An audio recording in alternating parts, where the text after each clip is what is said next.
لوط علیہ السلام کی قوم کی طرف عذاب نازل کرنے کے لیے جو فرشتے بھیجے گئے تھے وہ کون سے نبی کے وہاں مہمان بن کر رکے تھے؟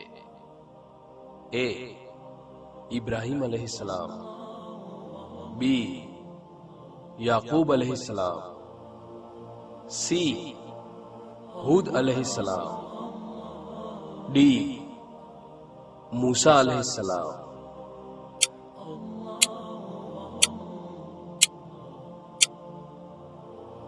اور اس سوال کا صحیح جواب ہے اے ابراہیم علیہ السلام۔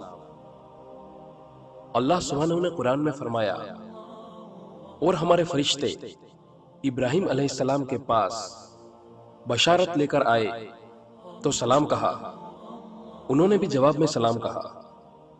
ابھی کچھ دیر بھی نہیں ہوئی تھی کہ ابراہیم علیہ السلام ایک بھنا ہوا گائے کا بچڑا لے آئے۔